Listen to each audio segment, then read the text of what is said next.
Between December 2022 and March 2024, these defendants perpetrated a scheme to defraud by betting on inside, non-public information about NBA athletes and teams. What if I told you the biggest threat to the NBA right now isn't a super team, a blown playoff run, or even declining ratings, but trust? Real trust. The kind of trust that makes fans believe what they're watching is pure competition, not something quietly influenced before tip-off. Because once that belief cracks, the whole thing starts to wobble.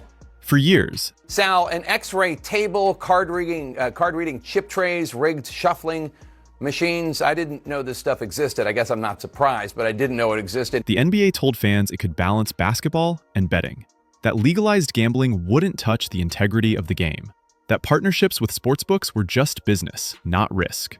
But then federal indictments dropped, and suddenly, this wasn't about hot takes or debate shows anymore. It was about wire fraud, illegal betting rings, and organized crime. Real charges, real names, real consequences. And this is where it gets uncomfortable. What we do is we bring the results across the finish line. We bring them to the public. We bring you accountability. And yes, they will have their day in court, and you will hear the evidence through the court system exclusively. Because this wasn't some random gambler exploiting a loophole. According to federal prosecutors, this involved people inside the NBA ecosystem. Players, coaches, people with access, people who knew things the public didn't, and allegedly used that knowledge to cash in. That's what separates this from past scandals. This wasn't about shaving points in the 90s or a rogue ref. This was about the modern NBA, the betting era NBA, the player prop-driven NBA. And it all connects back to one simple truth. Player props are the soft underbelly of sports betting. Individuals such as Chauncey Billups, Damon Jones, and Terry Rozier were taken into custody today. Former, current NBA players and coaches. What you don't know is that this is an illegal gambling operation and sports rigging operation that spanned the course of years. When states legalized sports betting, the NBA leaned all the way in. Official sportsbook partners, betting odds integrated into broadcasts, analysts casually discussing props during pregame shows. It normalized betting in a way no league ever had before. And with that came a new kind of fan behavior. People weren't just watching games. They were tracking minutes, touches, rotations, and injury updates down to the second. That made information more valuable than ever. Not opinions, not predictions, information. And according to federal filings, that's exactly what was exploited. The investigation that led to these indictments didn't start overnight. It grew quietly, the way federal cases usually do. Subpoenas, phone records, betting patterns that didn't quite make sense. The kind of bets sportsbooks flag but can't immediately explain. Eventually, it led to more than 30 people being charged across 11 states. Illegal sports betting, money laundering, rigged poker games, mafia-linked operations. This wasn't a gray area situation. This was a full-blown criminal case. On the sports betting side, prosecutors zeroed in on player prop unders. Because those bets don't require losing on purpose. They don't require missing shots on command. All they require is less opportunity, fewer minutes, an early exit, a tight hamstring. That's why the Terry Rozier allegations hit so hard. According to prosecutors, during the 2022-23 season, a group of bettors allegedly targeted games where they had advanced knowledge about a player's availability. The most notable example came on March 23, 2023, against the Pelicans. Rozier reportedly told an associate ahead of time that he wouldn't play much due to hamstring tightness. That information didn't fully reach the public in time. Then, the betting started. Large sums poured in on Rozier's unders, points, assists, overall production. Rozier checked into the game, played only a few minutes, recorded minimal stats, and exited early. The bets cashed easily. Federal filings claim the group made more than $200,000 off that single game.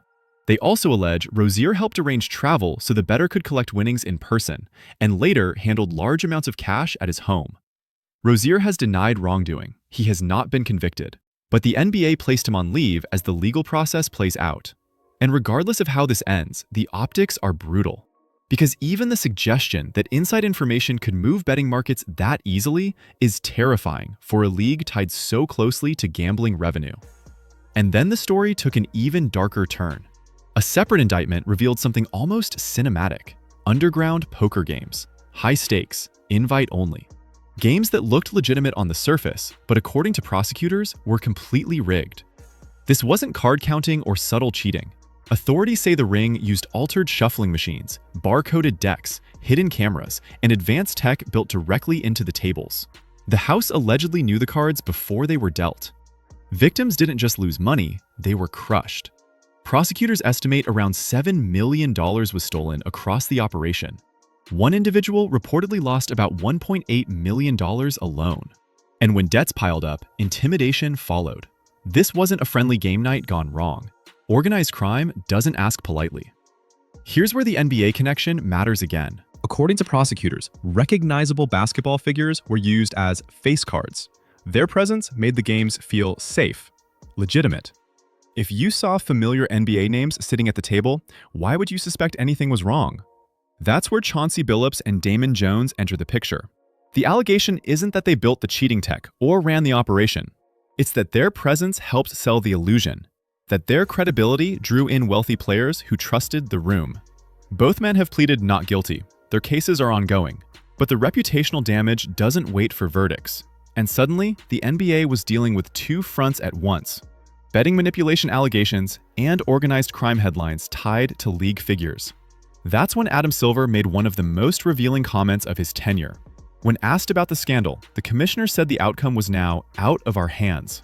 That once federal prosecutors stepped in, the league no longer controlled the timeline or the scope. That statement mattered for another reason. The NBA had already looked into some of these situations internally. In Rozier's case, the league acknowledged it investigated and didn't find enough evidence at the time. Federal authorities later uncovered information the NBA didn't have. That gap is everything, because it raises a hard question.